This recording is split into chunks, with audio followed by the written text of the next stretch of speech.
গত সপ্তাহে আমরা সূরা আল মুমিনুন এর প্রথম দিকে আল্লাহ তাআলা যেই গুণ ইব্রাহিম আলাইহিস সালামের ছিল সেই গুণ নিয়ে আলোচনা করেছেন।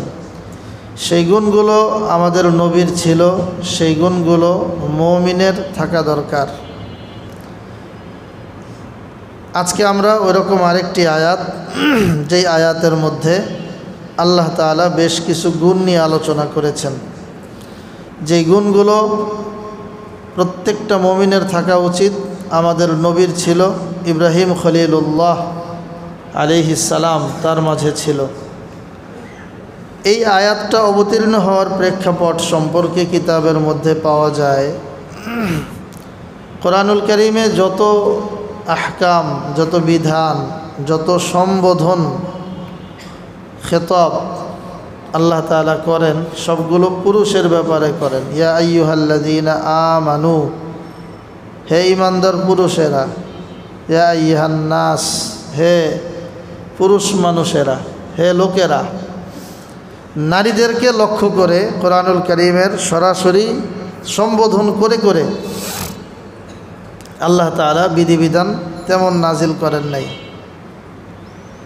তো মহিলা সাহাবী আল্লাহর নবীর কাছে গিয়া বলল যে, ইয়া রাসূলুল্লাহ, কোরআনের যত আহকাম, বিধিবিধান, নিয়মকানুন, হুকুম আহকাম সব তো পুরুষদেরকে লক্ষ্য করেই বলেন, আমাদের নারীদের জন্য স্পেশালভাবে, বিশেষভাবে আমাদেরকে লক্ষ্য করে কিছু একটা শোনান।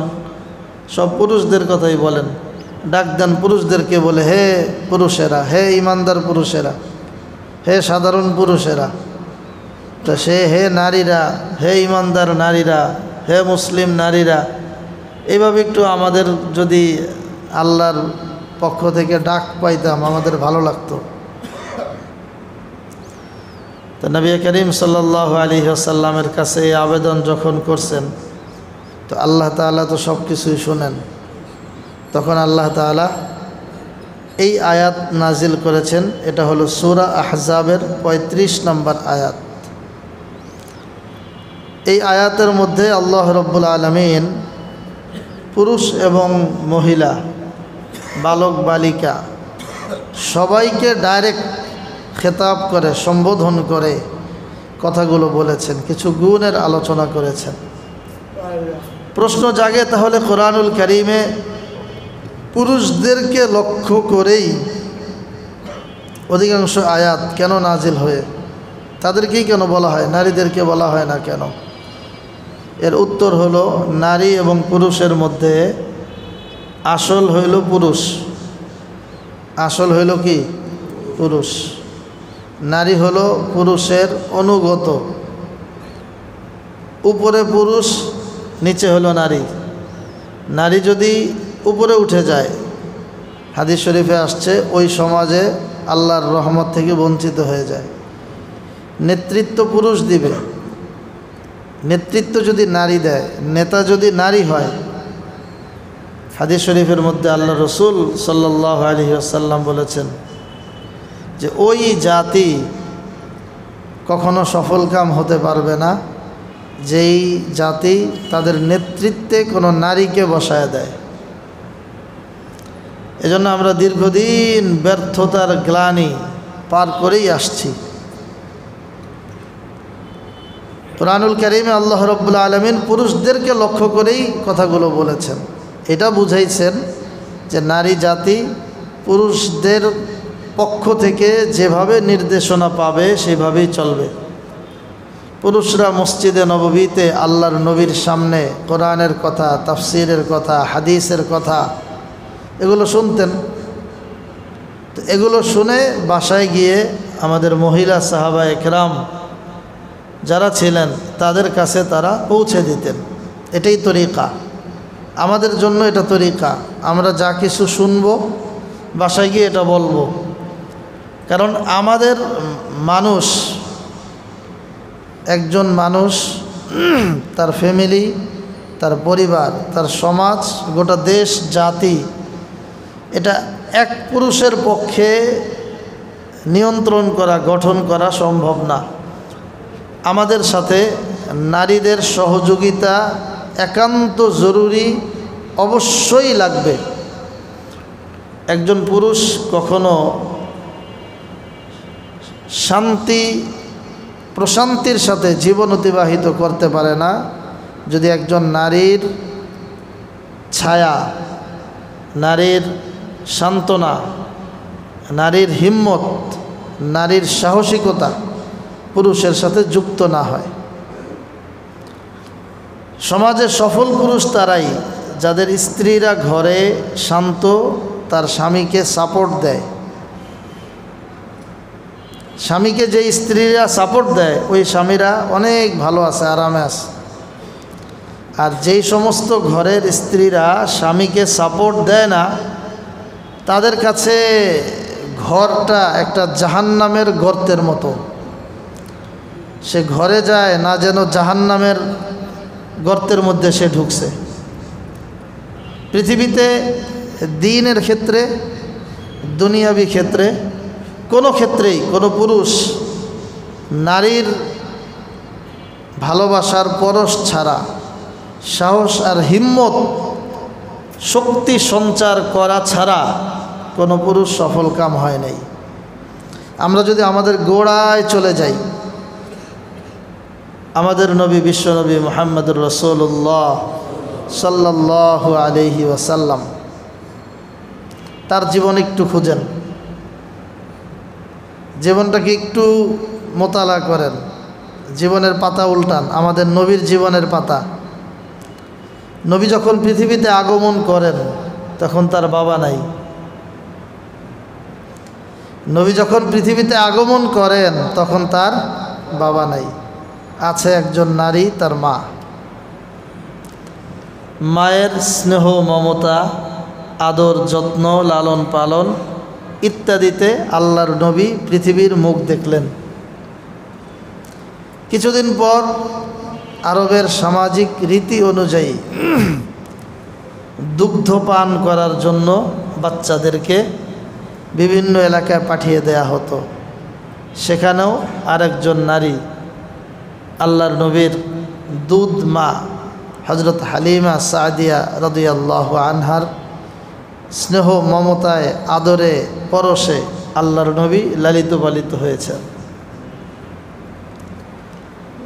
নবী যখন মধ্য বয়সে উপনীত, চতুর্দিকে সমাজের মানুষ আল্লাহর নবীকে কেউ হিংসা করে, কেউ ঠাট্টা করে, কেউ ভয় পায়।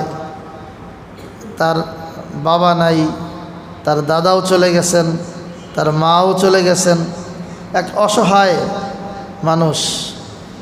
নবীর বয়স মাত্র 25 বছর। 40 বছর বয়স্কা নারী হযরত খাদিজাতুল কুবরা রাদিয়াল্লাহু আনহা নিজের থেকে 15 বছর বেশি বয়সের জীবনের প্রথম স্ত্রী হিসাবে তাকে গ্রহণ করলেন। এই স্ত্রী শুধুমাত্র স্ত্রী ছিলেন না, হযরতে খাদিজা শুধুমাত্র আল্লাহর নবী স্ত্রী ছিলেন না, বরং হযরতে খাদিজা আল্লাহর নবীর জীবনের চরম সময়ে পরম সাপোর্টকারী একজন নারী ছিলেন। নবীর আর্থিক সংকট ছিল, নবীর সান্ত্বনার পরশ বিছানোর জন্য একজন বাচ্চা মেয়ে যদি হয়, তার কাছে জীবনের অভিজ্ঞতাগুলো নাই।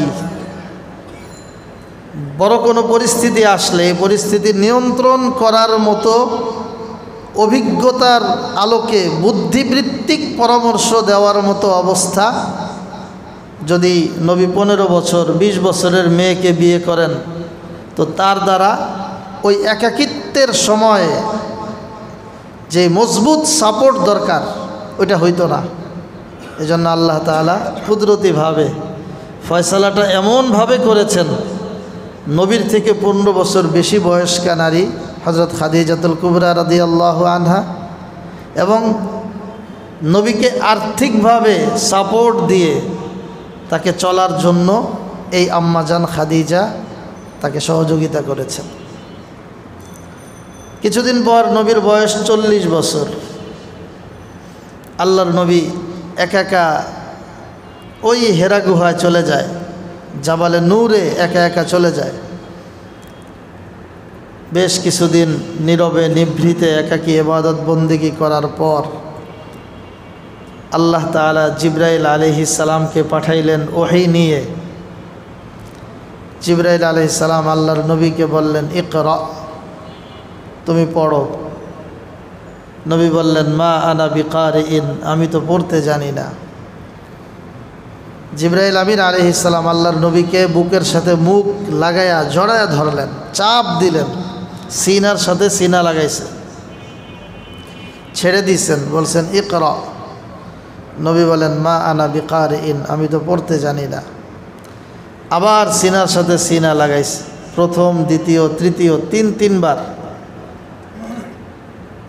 তৃতীয়বার চাপ দিয়া ছেড়ে দিয়ে এবার বলতেছে ইকরা। তখন আল্লাহর নবী জিবরাইলের সাথে পড়তে শুরু করেছেন, ইকরা বিসমি রব্বিকাল্লাযী খালাক, খালাকাল ইনসানা মিন আলাক, ইকরা ওয়া রাব্বুকাল আকরামুল্লাযী আল্লামা বিল কলম, আল্লামাল ইনসানা মা লাম ইয়ালাম। এই যে প্রথম দিন জিবরাইলের সাথে আল্লাহর নবীর সাক্ষাৎ,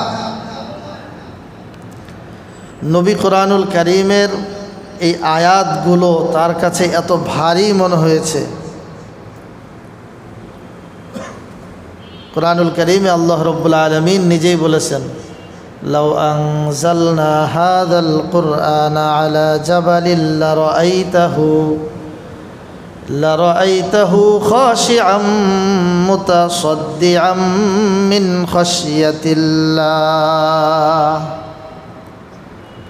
আল্লাহ বলেন, এই কোরআনকে যদি আমি পাঠাইতাম আলা জাবালিন, কোন পাহাড়ের উপরে, লারাআইতাহু খাশিআম মুতাসাদ্দিআ, ওই পাহাড়কে তুমি দেখতা, পাহাড়টা ভয়ে, পাহাড়টা কোরআনের ওজনের কারণে, পাহাড়টা কোরআনের বোঝা, এত ভারী একটা বিষয় বহন করতে গিয়ে এই পাহাড় কান্না করে দিত।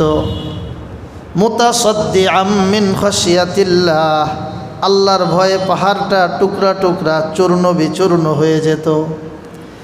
পৃথিবীর মধ্যে সবচেয়ে মজবুত জিনিস পাহাড়। এই জমিনকে স্থিতিশীল রাখার জন্য, জমিনকে টিকিয়ে রাখার জন্য আল্লাহ পাহাড় বানাইছেন। কোরআনুল কারীমে পাহাড় বানানোর কারণ সম্পর্কে আল্লাহ তাআলা বলেন, ওয়াজআলনাল জিবালা আওতাদা, আমি জিবাল পাহাড়কে বানিয়েছি পেরেক হিসাবে, পিলার হিসাবে। আমাদের এই বিল্ডিংটা দাঁড়ানোর জন্য পিলার লাগে, পিলারের উপর ভর করে বাকি বিল্ডিং দাঁড়িয়ে আছে। তো এই জমিনকে, নিচে পানি, স্থিতিশীল ভারসাম্যতা বজায় রাখার জন্য, স্থির রাখার জন্য আল্লাহ তাআলা মজবুতভাবে পাহাড়কে সৃষ্টি করেছেন। সেই পাহাড়ের এই অবস্থা হইতো। কোরআনুল কারীমের অন্য আয়াতে আল্লাহ রাব্বুল আলামিন এই কোরআনুল কারীম সম্পর্কে বলছেন, ইন্না আরাদনাল আমানাতা আলাস সামাওয়াতি ওয়াল আরদি ওয়াল জিবাল, আমি এই আমানত কোরআনুল কারীমকে পেশ করেছি। আলাস সামাওয়াত, সব আসমানের কাছে আমি কোরআনকে পেশ করেছি। প্রথম আসমান, দ্বিতীয় আসমান, তৃতীয় আসমান, চতুর্থ আসমান, পঞ্চম আসমান, সব আকাশের কাছে কোরআনকে পেশ করেছি। ওয়াল আরদি, জমিনের কাছে কোরআনকে পেশ করেছি। ওয়াল জিবালি, পাহাড়ের কাছে কোরআনকে পেশ করেছি। ফাআবাইনা আন ইয়াহমিলনাহা ওয়া আশফাকনা মিনহা, জমিনের মতো এত স্থিতিশীল বস্তু কোরআন বহন করতে অস্বীকার করেছে। পাহাড়গুলো কোরআনকে ধারণ করতে অস্বীকৃতি জ্ঞাপন করেছে। আসমানগুলো, পাহাড় আসমানগুলো কোরআনকে ধারণ করতে তারা অস্বীকৃতি জ্ঞাপন করেছে। আল্লাহ বলেন ফাআবাইনা আন ইয়াহমিলনাহা ওয়া আশফাকনা মিনহা। শুধু অস্বীকৃতি জ্ঞাপন করেছে, অস্বীকার করেছে এমনটাই না, ওরা সবাই ভয় পেয়ে গেছে। জমিন ভয় পাইছে যে কোরআনের মতো ভারী জিনিস আমার উপরে আসলে আমি এটার সহ্য করতে পারবো না। পাহাড় ভয় পেয়ে গেছে, আমি এটার ওজন রক্ষা করতে পারবো না। আসমান ভয় পাইছে যে আমি এটার মান, মর্যাদা, ওজন, ভারিত্ব এটা সহ্য করতে পারবো না। আল্লাহ বলেন ওয়াহামালাহাল ইনসান, এই কোরআনকে বহন করেছে মানুষ। কোরআনকে বহন করেছে মানুষ। আসমান বহন করতে পারে নাই, জমিন বহন করতে পারে নাই, পাহাড় বহন করতে পারে নাই, মানুষ এটাকে বহন করেছে।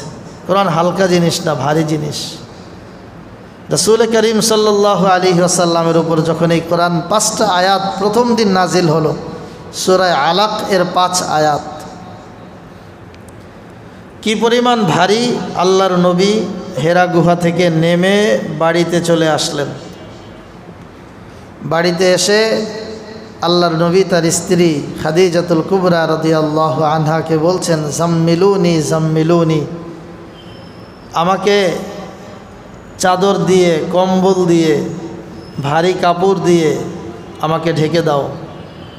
ইন্নী খশীতু আলা নাফসি, আমার ভয় হচ্ছে, আশঙ্কা হচ্ছে আমি মারা যাব। আমি আমার জীবন নাশের ভয় পাচ্ছি, কারণ আমার উপরে মারাত্মক ওজনদার বোঝা আমার উপরে দেওয়া হয়েছে। কই বোঝা? 5টা আয়াতেই তো, এই যে আমরা পড়তেছি এই 5টা আয়াত। ইকরা বিসমি রব্বিকাল্লাযী খলাক, খলাকাল ইনসানা মিন আলাক, ইকরা ওয়া রাব্বুকাল আকরাম, আল্লাযী আল্লামা বিল কলম, আল্লামাল ইনসানা মা লাম ইয়ালাম। এই 5 আয়াত। আরে ওজনের কি আছে, ভারীর কি আছে? কারো কাছে ভারী মনে হয়েছে শুনে? তো আল্লাহর নবী এই 5 আয়াত পেয়ে পাহাড় থেকে নেমে বাসায় এসে বলছেন চাদর দিয়ে ঢাকো, কম্বল মুড়ি দাও, আমার ভয় হচ্ছে আমি মারা যাব।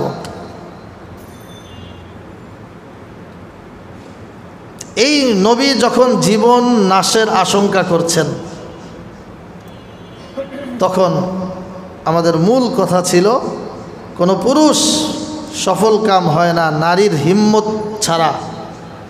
কখনো মায়ের সুরতে নারী হিম্মত দেয়, কখনো বোনের সুরতে দেয়, কখনো স্ত্রীর সুরতে দেয়, কখনো দাদির সুরতে দেয়, কখনো নানির সুরতে দেয়। কিন্তু একজন নারীর হিম্মত পুরুষের জীবন সফলতার জন্য লাগে। মা চলে গেলে খালা আদর করে পড়ায়, হয় না? কখনো মা চলে গেলে নানি আদর করে নাতিনটাকে পড়ায়, এটা লাগে। আম্মাজান খাদিজাতুল কুবরা রাদিয়াল্লাহু আনহা বললেন কাল্লা কাল্লা ওয়াল্লাহ লা ইউখজিকাল্লাহু আবাদা। এই কাল্লা এর অর্থ হলো, মানে একজন মানুষ, একটু কল্পনা করেন, আল্লাহর নবীর মতো ব্যক্তি বলতেছেন যে আমি মারা যাব। কেমন যেন আপনি, একজন মানুষ ওখান থেকে 10 জন মিলে আপনাকে দৌড়াচ্ছে, অথবা পুলিশ গুলি তাক করে দৌড়াচ্ছে যে আপনাকে মারবেই, ক্রস ফায়ারে আপনাকে দিবে। কোনো শত্রু আপনাকে তীর বল্লম নিয়ে আপনাকে মারবেই, দাও নিয়ে, কুড়াল নিয়ে, ওই গ্রামে কি থাকে, চাইনিজ কুড়াল, আপনার উপরে আক্রমণ করার জন্য ঘিরে ফেলছে। এমন একটা মুহূর্তে যে আমি নিশ্চিত মারা যাব, নিজের ভয় হচ্ছে। এই মুহূর্তে যদি কোনো মুরব্বী এসে সবাইকে এক ধমক দিয়ে হ্যাঁ সব, তা আমার ছোট ভাই, তখন নিজের কাছে কি পরিমাণ ভালো লাগে। বিশাল একটা ভয়ে ছিলাম, এক মুহূর্তে সবাইকে চাপায় দিয়া নিজে আমাকে সেভ করে ফেলল। এই যে একটা সান্ত্বনা, হিম্মত, সাহসিকতা, এই পরিমাণ হিম্মত ওই দিন আম্মাজান খাদিজাতুল কুবরা রাদিয়াল্লাহু আনহা আল্লাহর নবীকে দিয়েছেন, তিনি যেই পরিমাণ আশঙ্কার শব্দ বলছেন যে ইন্নী খাশিতু আলা নাফসি, আমার জীবন নাশের ভয় পাচ্ছি, আমি শঙ্কিত যে আমি এখনই মারা যাব। আম্মাজান বললেন কাল্লা, কখনোই না, এটা হতেই পারে না, আপনি কল্পনাই করবেন না, এটা আপনার মনে আনার দরকারই নেই। আল্লাহ লা ইউখজিকা আল্লাহু আবাদা, আল্লাহর কসম করে বলি আপনার কোনো ক্ষতি হবে না। এই যে একটা সাহসের বাণী, এই সাহসের বাণী তাকে কোনো পুরুষ দেয় নেই, আল্লাহর নবীকে এই সাহসের বাণী দিয়ে তাকে শান্ত করেছেন।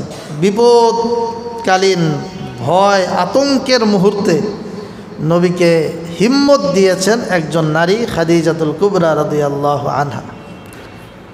এভাবে আমরা যুগে যুগে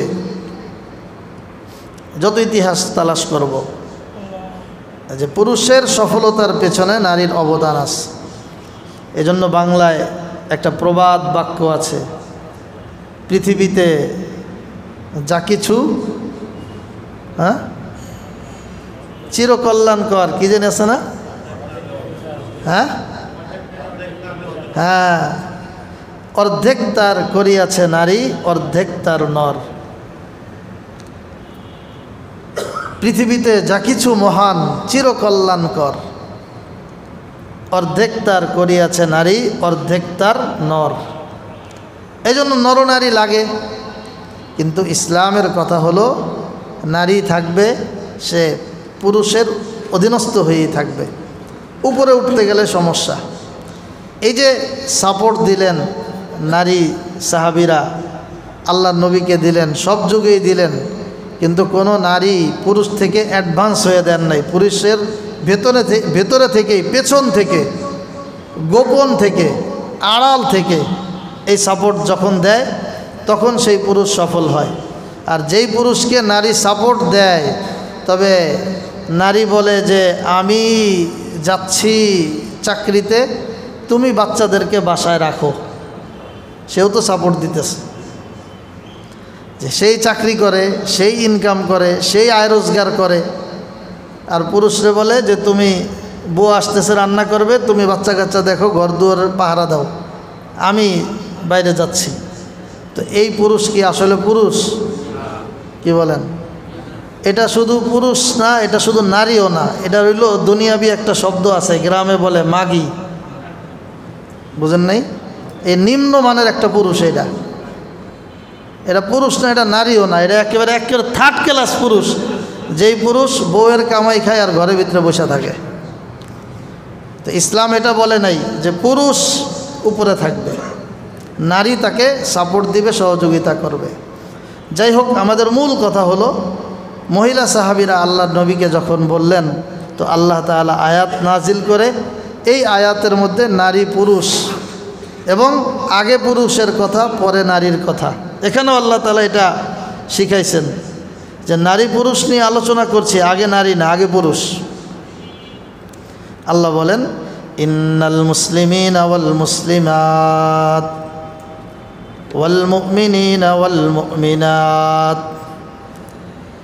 এই 10টা পুরুষ 10টা নারীর আলোচনা করে শেষে বলেছেন এই 10 গুণ বিশিষ্ট নারী পুরুষ যারা, তাদের জন্য পুরস্কার হলো, আল্লাহ বলেন আ'আদ্দাল্লাহু লাহুম মাগফিরাহ, আল্লাহ তাদের সবার জন্য ক্ষমার বিষয়টা প্রস্তুত করেছেন, অর্থাৎ আল্লাহ তাদের সবাইকে মাফ করে দিবেন। ওয়া আজরান আযীমা, এবং মহা পুরস্কার, বিশাল পুরস্কার আল্লাহ তাদেরকে দান করবেন। এই পুরুষদেরকে, এই নারীদেরকে। কোন পুরুষ কোন নারী? এবার আল্লাহ বলছেন ইন্নাল মুসলিমিনা ওয়াল মুসলিমাত, যেই মানুষ মুসলমান হয়, যেই পুরুষ মানুষ মুসলমান হয়, যেই মহিলা মানুষ মুসলিমা হয়, এটা তো সাধারণ মানুষ, আর একজন হইল ইসলাম গ্রহণ করার দ্বারা সে মুসলিম হয়েছে। এই এলাকার হিন্দু আর আমি কি সমান? সেও মানুষ, আমরাও মানুষ, তারাও মানুষ, আমরাও মানুষ, কিন্তু আমাদের পরিচয় মুসলিম, তাদের পরিচয় গায়রে মুসলিম, অমুসলিম। তো আল্লাহ বলছেন ইন্নাল মুসলিমিনা ওয়াল মুসলিমাত, যারা যেই পুরুষগুলো মুসলমান হয়, যেই নারীগুলো মুসলমান হয়, এরপরে আর কি কি গুণ ধারণ করে, ওয়াল মুমিনিনা ওয়াল মুমিনাত, এরপরে ঈমানের উপর অটল হয়। তো মুসলিম আর মুমিন এই আয়াতে আল্লাহ একসাথে আনছেন। আমরা কিন্তু যে মুসলমান তারাই মুমিন মনে করি, যে মুমিন তাকেই মুসলিম মনে করি। মুসলিম কিন্তু মুমিন না, এরকম উদাহরণ আছে। মুসলিম কিন্তু কি না, মুমিন না। কুরআনুল কারীমে আল্লাহ রাব্বুল আলামিন এই ব্যাপারেও আলোচনা করেছেন, মুসলিম কিন্তু কি না, মুমিন না। মুসলিম বলা হয় একজন মানুষ, এটা আপনাদের বোঝার জন্য বলছি, আমাদের কিতাবের ভাষায় দর্সে ক্লাসে ছাত্রদেরকে পড়ানোর ভাষা ভিন্ন। মুসলিম হইল বাহ্যিকভাবে ইসলামকে ধারণ করা। ধরেন রবীন্দ্রনাথ ঠাকুর, তার বাহ্যিকভাবে দাঁড়িয়ে আছে, তো বাহ্যিকভাবে তাকে দেখলে মুসলিম মনে করা এটা অসম্ভব না।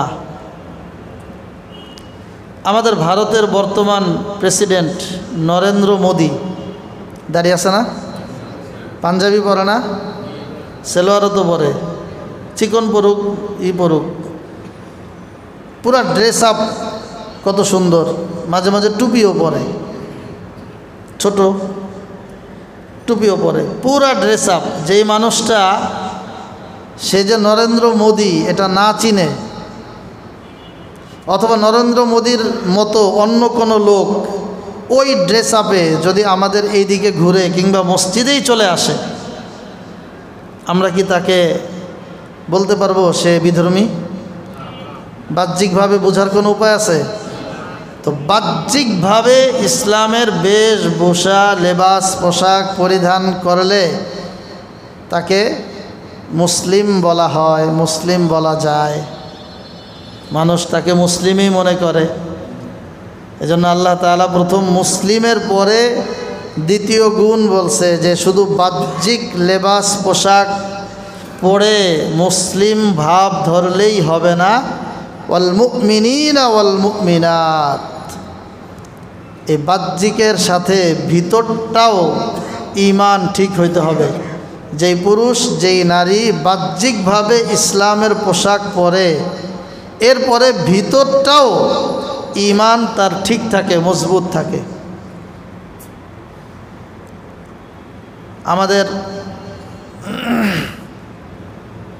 তালেবানদের আফগানিস্তানে এখানে যে জিহাদ হলো, তালেবানরা আফগানিস্তান দখলে নিলেন, ক্ষমতায় বসলেন, খেলাফত কায়েম করলেন। তালেবানদের যুদ্ধ কাদের সাথে হয়েছিল? হ্যাঁ, কাদের সাথে হয়েছিল ভালো করে বুঝেন। আমেরিকার সৈন্য ছিল, ওই দেশে একটা সরকার ছিল না? ওই সরকার কি বিধর্মী ছিল না মুসলমান ছিল?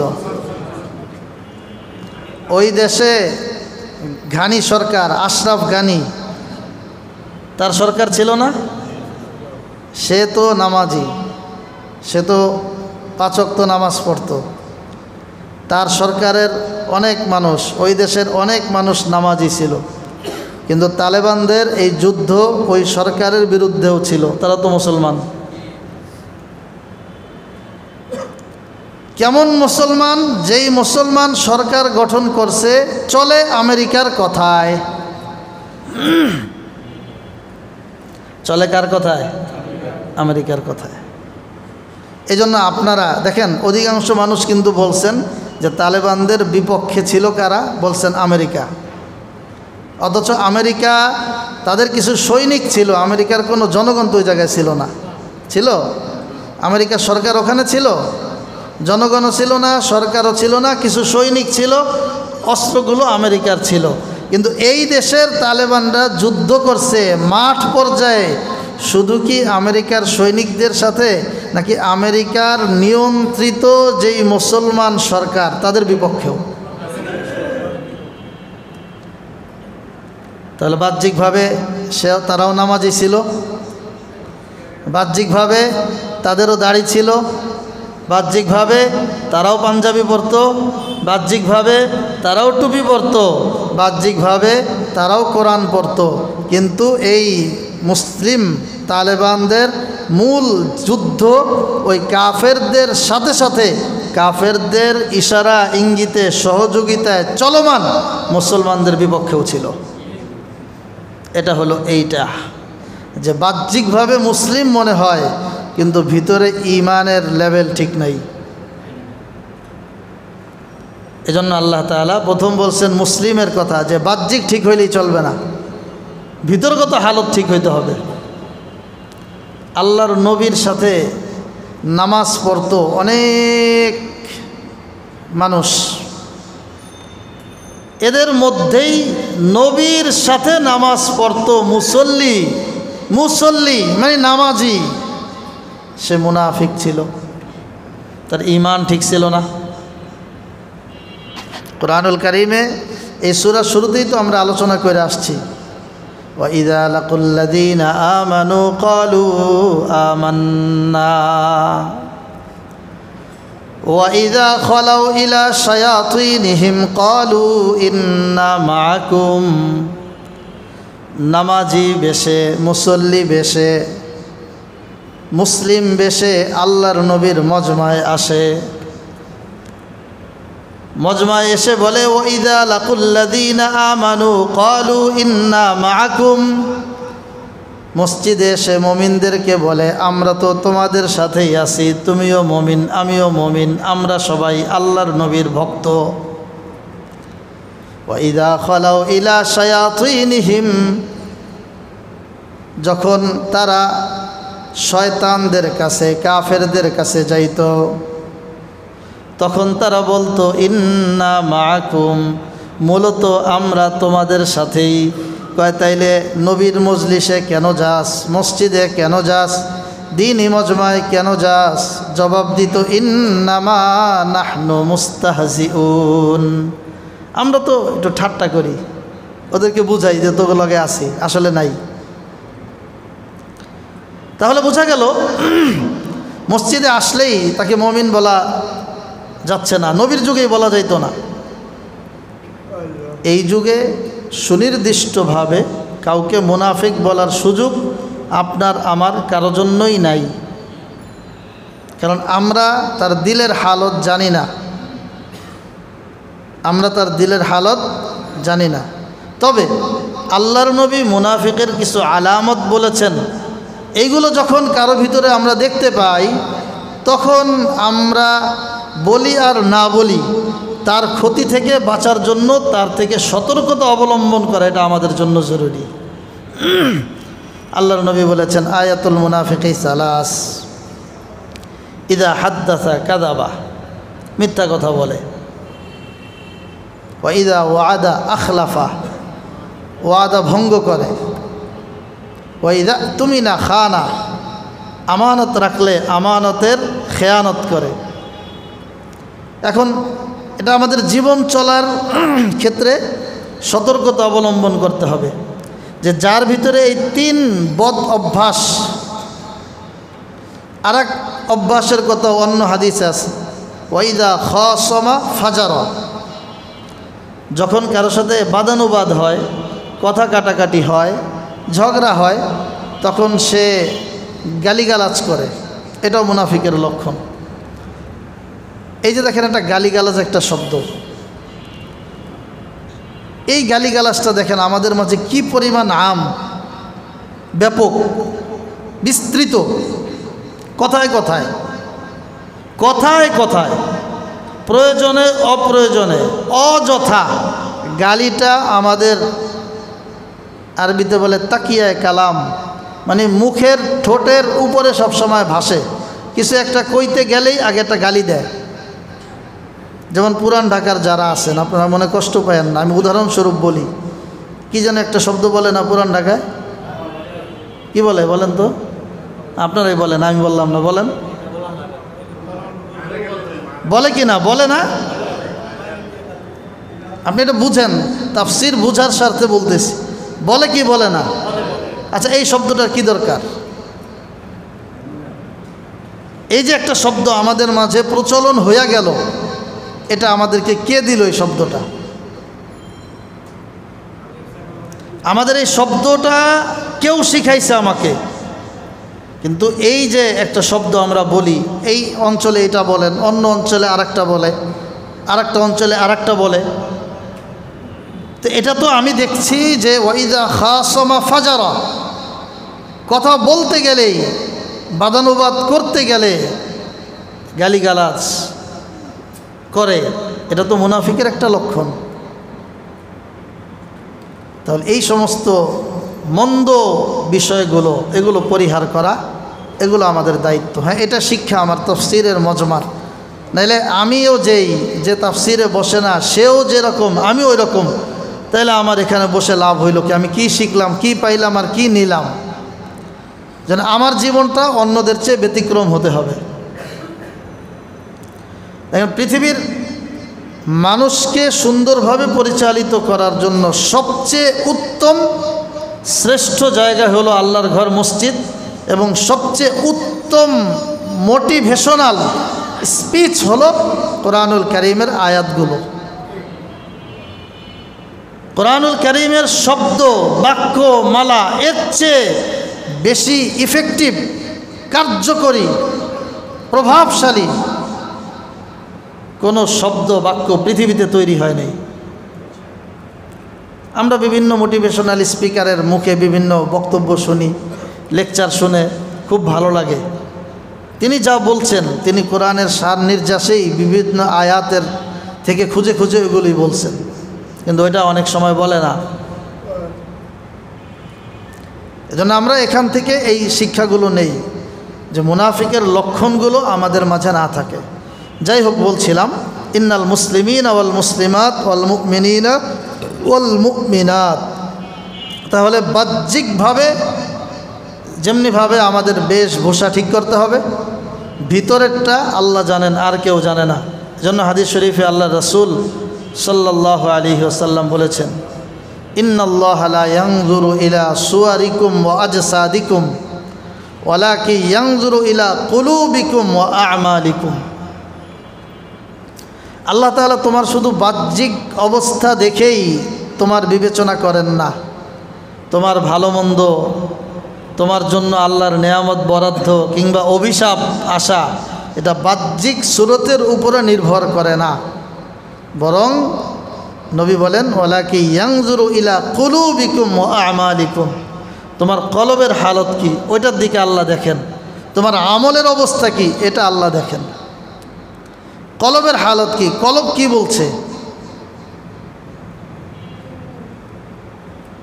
আমরা দেখেছি যে আমাদের হাফেজদের উপরে দাড়িওয়ালা মানুষ হামলা করেছে,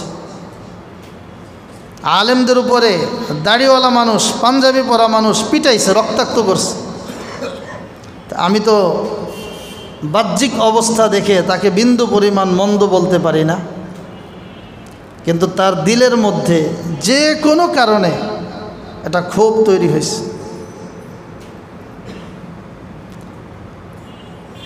গত কালকে পরশুদিন শনিবার সকালে আমি খুলনা গেলাম। জোহরের আগে ওখানে একটা মজমা ছিল, ওলামা ইকরামের মজমা, ওখানে আলোচনা করে জোহরের পরে শরীয়তপুর গেছি। শরীয়তপুর গিয়ে আর এক মাহফিলে, এক মাদ্রাসার মাহফিল। তো ওখানে বলতেছিলাম বিগত কয়েক বছর আগে ওই মাদ্রাসার ছাত্রদেরকে কিছু ভাই মাদ্রাসার প্রতি ক্রোধ, ক্ষোভ, হিংসা, বিদ্বেষ, যেই শব্দ বলেন, এটা বশত পাশেই খাল আছে, খালের মধ্যে চুবাইছিল কিছু ছাত্রকে। তো ওইটা আমি একটু মনে করায় দিলাম যে এই রকম যে কাজ করছিল সে আজকে কোথায়। তার অস্তিত্ব কোথায়, তার বাড়ি কই, তার ঘর কই, তার পরিবার কই, তার ফ্যামিলি কই, গেল কোথায়? যেই প্রতিষ্ঠানকে নিয়ে ক্ষোভ দেখাইছিল সেই প্রতিষ্ঠান তো দিন দিন আরও তারাক্কি হচ্ছে, উন্নতি হচ্ছে। একতলা থেকে দোতলা, দোতলা থেকে তিনতলা, সাধারণ বিল্ডিং থেকে টাইলস যুক্ত হইতেছে। তো দিনের কাজ তো আগাইতেছে। আমি দিনের বিরোধিতা করে লাভ কি? আমার ক্ষতি ছাড়া আর কোনো ফায়দা নাই।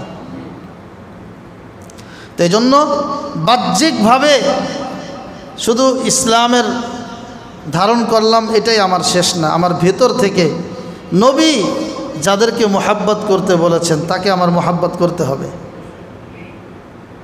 নবীর ওয়ারিস যারা ওলামা ইকরাম, তার সাথে আমার গভীর আন্তরিকতা তৈরি করতে হবে।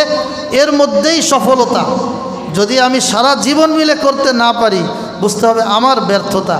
এর দ্বারা ইসলামের কোনো ক্ষতি হবে না, কোনো মাদ্রাসার ক্ষতি হবে না, কোনো আলেমের ক্ষতি হবে না। ইনশাআল্লাহ ক্ষতি আমার হবে। আমি হারিয়ে যাব, জগৎ থেকে আমি চলে যাব। কথায় কথা চলে আসে। দেখেন, এই 2-2.5 বছর আগে আমাদের এক ভাই, উনি বলেছিলেন যে রাষ্ট্রধর্ম ইসলাম বাদ দিয়ে দিবেন। এটা কিন্তু বিগত সরকার বলে নাই, সরকার বলে নাই, সরকারের সিদ্ধান্ত ছিল না। সরকারের সিদ্ধান্ত থাকলে তো সরকার চেঞ্জ করেই দিত। কিন্তু কিছু থাকে অতি উৎসাহী, অযথা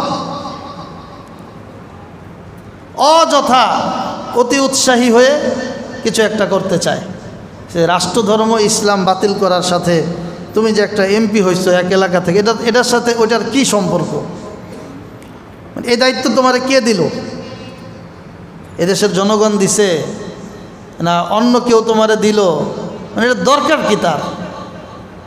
খামাখা এটার সাথে জড়াইয়া কয়েকদিন পরে আর এক ঝামেলার মধ্যে জড়াইয়া নিজের এমপি মন্ত্রিত্ব সব হারাইছে, নিজের দল ক্ষমতায় থাকা অবস্থায়।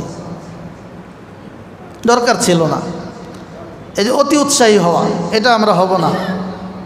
আমি তো আরও বলি, যেটা হাদিসের কথা, আল্লাহর নবী সাল্লাল্লাহু আলাইহি ওয়াসাল্লাম বলেছেন, পৃথিবীর মধ্যে সবচেয়ে নির্বোধ ওই মানুষটা, নির্বোধ ওই মানুষ যে নিজের দুনিয়া কামাই করতে গিয়ে আখেরাতকে ধ্বংস করে। নিজের দুনিয়া কামাই করতে গিয়ে যে আখেরাতকে ধ্বংস করে, সে হলো নির্বোধ।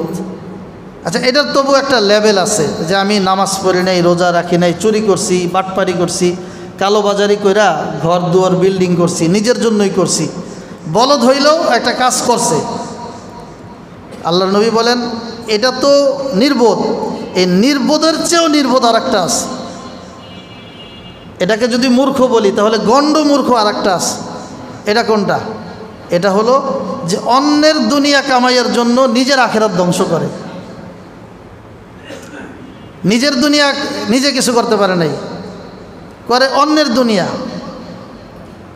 এই যে দুনিয়াবি প্রচলিত রাজনীতি, কোনো নির্দিষ্ট দলের কথা আমরা বলি না, প্রচলিত রাজনীতি যেটাই হোক, যেটা গণতান্ত্রিক, যে রাজনীতিটা ইহুদি খ্রিস্টান বেঈমানদের নীতিমালা অনুযায়ী চলে, এখানে আপনি স্লোগান দিয়ে, উদাহরণস্বরূপ আপনি মিস্টার আলিফকে এমপি বানায় দিয়েছেন, ওই এমপি বানানোর জন্য 10 দিন মিছিল, 20 দিন সমাবেশ করে আপনি নামাজ পড়েন নাই, আপনার দোকানেও যান নাই, মার্কেটেও যান নাই, অনেক কিছুই করেন নাই, সর্বশেষ সে এমপি হয়ে আপনাকে চিনে না, তা আপনার কী লাভ হয়েছে? আপনার না দুনিয়া হয়েছে না দিন হয়েছে। যদি দৌড়াইতেন যে আমি নিজে ক্যান্ডিডেট, আমি দৌড়াইতেছি, ভাই তুই দৌড়া যা, তুই বলদ হইলে এক স্তরের বলদ, যে আখেরাত বাদ দিলাম, দুনিয়া কমপক্ষে আমি এমপি হইলাম। তো যেই লোকটা ওই যে পিছনে দৌড়ায় যারা, তারা কি পায়? তারা কেন দৌড়ায়? বাংলাদেশের যাদেরকে আমরা, আমাদের ছেলেরা, আমাদের সমাজের বাচ্চারা, আপনাদের ছেলেরা স্লোগান দিয়ে মিছিল করে ক্ষমতার চেয়ারে বসায় দেয়, যে যখন বসাক, যাকে বসাক, তার বাচ্চা কি বাংলাদেশে পড়াশোনা করে? অধিকাংশদের বাচ্চা বাইরে চলে যায়, আবার বাহির থেকে এসে সে একটা বড় চেয়ারেই বসে। আর আমি যে লাফাইলাম, স্লোগান দিলাম, হয়তো 1 কাপ চা পাইলাম, একটা রুটি পাইলাম, অথবা 50 বা 100 টাকা পাইলাম, এটাই আমার সম্বল। আমি নিজেও একজন কুলি ছিলাম, আমার ছেলে একজন কুলি হয়েছে। আমি নিজে একজন ভ্যান চালক ছিলাম, আমার ছেলেটা ভ্যান চালকেই আছে। আর আমি যারা আগায় দিলাম সে তো গিয়া উপরে উঠে বসে গেল, তো আমার কী লাভ হইল? এটা হইল মানে নিকৃষ্ট। আল্লাহ রসুল বলেন গর্দবের চেয়ে গর্দব, যেটা অন্যের দুনিয়ার জন্য নিজের আখিরাতকে ধ্বংস করে। আল্লাহ তাআলা আমাদেরকে বোঝার তৌফিক দান করুন। তো আমরা দ্বিতীয় গুণ নিয়ে কথা বলছিলাম, ওয়াল মুমিনিনা ওয়াল মুমিনাত। 3 নাম্বার আল্লাহ বলছেন ওয়াল কানিতিনা ওয়াল কানিতাত। এই গুণগুলো কার আপনাদের মনে আছে? তাফসিরের মূল গোড়ার কথা মনে আছে কার? ইব্রাহিম আলাইহিস সালামের। তিনি বাহ্যিক শুধু মুসলমান ছিলেন না, ঈমান তার মজবুত ছিল। ঈমানের বহুত ঘটনা ইব্রাহিম আলাইহিস সালামের কোরআনে আমরা শুনেছি, শুনব। তো একদিকে বাহ্যিক সব দিক দিয়ে মুসলমানের বেশভূষা, আখলাক, চরিত্র সব আছে। দ্বিতীয়, ঈমানের লেভেল আলহামদুলিল্লাহ উপরে। 3, ওয়াল কানিতিনা ওয়াল কানিতাত। আল্লাহ বলছেন যে ইবাদত গুজার, আল্লাহর যত হুকুম আহকাম আছে সবগুলো পালন করেন। 4, ওয়াস-সাদিকিনা ওয়াস-সাদিকাত। সত্যবাদী পুরুষ, সত্যবাদী নারী। পুরুষদের সত্যবাদিতার গুণ লাভ করা, নারীদের সত্যবাদিতার গুণ লাভ করা। স্বামী স্ত্রীর মধ্যে সত্যবাদিতার গুণ চলমান থাকলে সংসারের অনেক ঝামেলা দূর হয়ে সুখের সংসার তৈরি হয়। ব্যবসায়ী আর ক্রেতার মধ্যে সত্যবাদিতার গুণ থাকলে, মালিক শ্রমিকের মধ্যে সত্যবাদিতার গুণ থাকলে, ম্যানেজার আর সাধারণ শ্রমিক এর মাঝে সত্যবাদিতার গুণ থাকলে সিসি ক্যামেরা লাগানোর দরকার হয় না, এমনিতেই মানুষ সোজা হয়ে চলত। এটা ছিল মুমিনের গুণ। এই গুণ ইব্রাহিম আলাইহিস সালামের ছিল, আমাদের নবীর ছিল। আস-সাবিরিনা ওয়াস-সাবিরাত। ধৈর্যশীল পুরুষ, ধৈর্যশীল নারী। পুরুষদের ধৈর্যশীল হওয়া, নারীদের ধৈর্যশীল হওয়া। আমাদের সমাজে ফিতনা লাগার অন্যতম কারণ অধৈর্য হওয়া। অধৈর্য, আমরা যে কোনো কাজে অধৈর্য হয়ে যায়। আল্লাহর নিয়ামত পাইলেও অধৈর্য, না পাইলেও অধৈর্য। এই অধৈর্য না হয়ে ধৈর্যশীল হওয়া। ওয়াল খাশিঈনা ওয়াল খাশিআত। এবং আল্লাহর জন্য ভীত সন্ত্রস্ত হওয়া, আল্লাহকেই ভয় করা, অন্য কাউকে ভয় না করা। এটাও ঈমানের সাথে রিলেটেড। ঈমান যত মজবুত হবে, আল্লাহর উপর ইয়াকিন তত মজবুত হবে। এবং এগুলো এমনিতেই হয় না, এটা নিয়ে মেহনত করতে হয়। কোনো জিনিস মেহনত ছাড়া সুন্দর হয় না, মজবুত হয় না, বাড়ে না। ঈমানও মেহনত ছাড়া, পরিশ্রম ছাড়া, পরিকল্পিত মেহনত ছাড়া ঈমান বাড়ে না। এজন্য মেহনত করতে হয়। সাহাবায়ে কিরাম নিজেরাই ঈমানের মেহনত করছেন। বুখারী শরীফের হাদিস, হযরত মুআজ রাদিয়াল্লাহু আনহু তিনি বলতেছেন, তাআল নুমিন সাআতান। আসো, সাহাবী একে অপরকে বলছে, আসো আমরা কিছু সময় ঈমান আনি। সাহাবী ঈমান আনবের অর্থ কি? এক এক সাহাবীর যে ঈমান, আমাদের সারা পৃথিবীর মানুষের ঈমান যদি এক পাল্লায় রাখা হয়, সাহাবীর ঈমান তার চেয়েও বেশি মজবুত। সেই সাহাবী একজন আরেকজনকে বলে, তাআল নুমিন সাআতান, আসো আমরা কিছু সময় ঈমান আনি। অর্থাৎ ঈমানের মুযাকারা করি, ঈমানের আলোচনা করি। এর দ্বারা ঈমান বাড়ে। খৌফ ও খশিয়াত, আল্লাহর ভয় দিলের মধ্যে তৈরি হয়। এরপর আল্লাহ বলছেন ওয়াল মুতাসাদ্দিকিনা ওয়াল মুতাসাদ্দিকাত। সদকাকারী পুরুষ, সদকাকারী নারী, দান সদকা করা প্রচুর পরিমাণ। এরপর ওয়াস-সাইমিনা ওয়াস-সাইমাত। রোজা রাখে এমন পুরুষ, এমন নারী। এরপর ওয়াল হাফিযিনা ফুরুজাহুম ওয়াল হাফিযাত। পুরুষ এবং নারী প্রত্যেকে নিজের লজ্জাস্থানকে হেফাজতকারী হওয়া, অপাত্রে ব্যবহার না করা, সঠিক জায়গায় ব্যবহার করা। এরপর ওয়ায-যাকিরিনা আল্লাহ কাসীরা ওয়ায-যাকিরাত। আল্লাহ রাব্বুল আলামিন বলেন যে বেশি বেশি মাওলা পাকের জিকির করা। এই গুণগুলো খলিলুল্লাহ ইব্রাহিম আলাইহিস সালামের ছিল, এই গুণগুলোর ধারণকারী আমাদের নবী মুহাম্মদুর রাসূলুল্লাহ সাল্লাল্লাহু আলাইহি ওয়াসাল্লাম ছিলেন। আমাদেরকে বললেন ওয়াজ্জাকিরিন আল্লাহ কাসীরা ওয়াজ্জাকিরাত, পুরুষরা নারীরা বেশি বেশি আল্লাহর জিকির করা। দেখেন জিকিরের বিষয়টা বিভিন্ন আয়াতে বিভিন্ন ইবাদতে আল্লাহ তাআলা বারবার বলেন। জিকির ছাড়া কোনো আমলই ইসলামে নাই। সালাত অর্থ জিকির, নামাজ যে পড়ি নামাজ পুরোটাই জিকির। সকাল বিকাল ঘুম থেকে উঠি, জাগি, বসি, বিভিন্ন দোয়া, সবগুলোই জিকির। হজে গিয়ে যে সমস্ত তাসবিহাত পাঠ করি সবগুলোই জিকির। তো এজন্য জিকিরে যত্নবান হওয়া। আমরা এই জায়গাটা অনেক দুর্বল, এজন্য জীবনে বরকত কম আসে। ব্যবসায়ীকে আল্লাহ ব্যবসা করতে বলছে, কইছে জিকির কর, ব্যবসার সাথে জিকির চালাও। ফাইদা কুদিয়াতিস সালাতু ফান্তাশিরু ফিল আরদ ওয়াবতাগু মিন ফাদলিল্লাহ, জমিনে ছড়ায় পড়ো, আল্লাহর নেয়ামত খুঁজো, ব্যবসা বাণিজ্য করো। ওয়াজকুরুল্লাহ কাসীরা, বেশি বেশি জিকির করো। এখানেও আবার বললেন ওয়াজ্জাকিরিন আল্লাহ কাসীরা, বেশি বেশি জিকির করো। কাসীরা শব্দ অনেক আমলের ক্ষেত্রে আল্লাহ বলেন না। বলেন নাই যে হাজ্জু কাসীরা, বারবার হজ করো, সল্লু কাসীরা, বেশি বেশি নামাজ পড়ো, এইগুলি বলে নাই। সুমু কাসীরা, বেশি বেশি রোজা রাখো, এমন কোনো আয়াত হাদিস কোরআন শরীফে নাই। জিকিরের ক্ষেত্রেই জায়গায় জায়গায় বলেন ওয়াজ্জাকিরিন আল্লাহ কাসীরা, বেশি বেশি জিকির করো। ইয়া আইয়ুহাল্লাযীনা আমানু যকুরুল্লাহা যিকরান কাসীরা, আল্লাহ বলেন বেশি বেশি জিকির করো। যেখানেই জিকির ওখানেই কয় বেশি। আর আমরা এটা থেকেই দূরে। যদি আজকের কারগুজারি নেই, আজকে সারাদিনে কে কতবার কি জিকির করছি, বেশি তো দূরের কথা। 5 ওয়াক্ত ফরজ নামাজের পর একেবারে সহজ যে জিকির, 33 বার সুবহানাল্লাহ, 33 বার আলহামদুলিল্লাহ, 34 বার আল্লাহু আকবার, এটা কি সবার হয়েছে?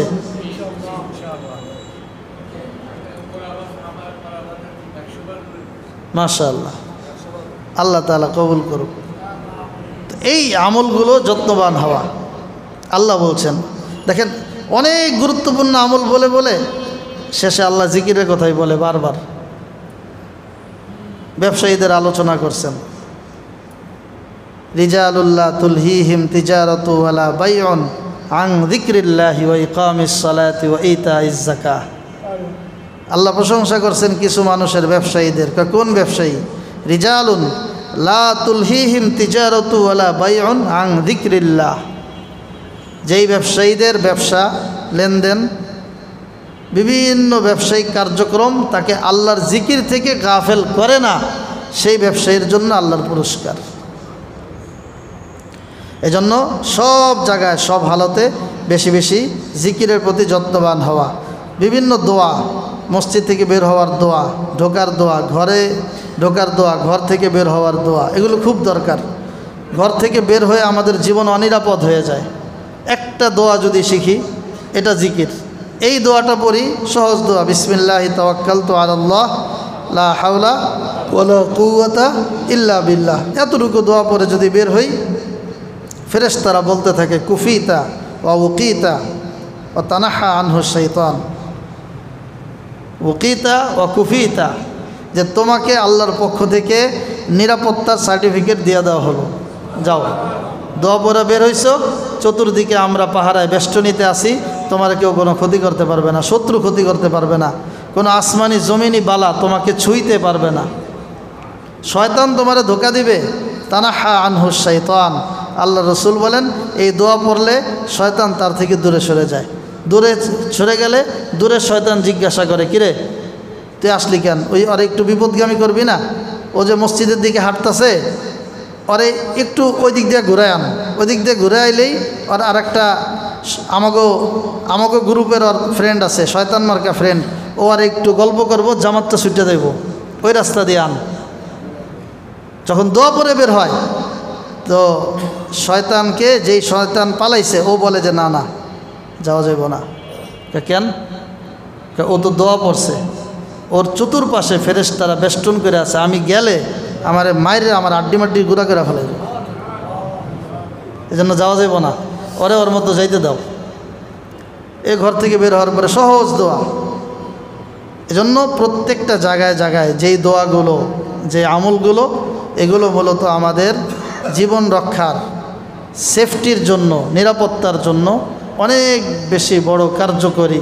আমাদের নবীর কত শত্রুদের আলোচনা শুনেছেন, এখন এমনি সময় আজকে বেশি হয়ে যাচ্ছে, ওইগুলো যদি আলোচনা করে সময় চলে যাবে। নবীর তো আলাদা বডিগার্ড, গার্ড, সিকিউরিটি এগুলি রাখে নাই, তিনি রাষ্ট্রপ্রধান ছিলেন, তাই না? নিরাপত্তা কে দিছে? ফেরেশতারা নিরাপত্তা দিছে। ফেরেশতাদের বেষ্টনীর ভিতরে থাকতেন, কিসের বদৌলতে? যেখানে যেই জিকির করা দরকার সেই জিকির করে করে ফেরেশতাদের বেষ্টনী লাগায় রাখতেন। সকালে কেউ যদি সূরা হাসরের শেষ 3 আয়াত পড়ে, আল্লাহ রসুল বলছেন সন্ধ্যা পর্যন্ত 70,000 ফেরেশতা তোমার নিরাপত্তার জন্য আল্লাহ দিয়ে দিবেন। সন্ধ্যার সময় পড়ে সকাল পর্যন্ত 70,000 ফেরেশতা আপনার আমার নিরাপত্তার জন্য আল্লাহ দিবেন। 70,000-এর একদিনের খাবার খাওয়াইতে পারবো আমরা? কি কন? বেতন তো পরে, একদিনের নাস্তা করানোর টাকা কি আমার পক্ষে দেওয়া সম্ভব 70,000 মানুষের? তো 70,000 ফেরেশতা প্রতিদিন আমার জন্য আল্লাহ নিয়োগ দিচ্ছেন একটু জিকির, আমল, এগুলোর কারণে। আল্লাহ তাআলা আমাদের সবাইকে আমলে যত্নবান হওয়ার তৌফিক দান করুন, আমিন। ওয়া আখিরু দাওয়ানা আলহামদুলিল্লাহি রাব্বিল আলামিন।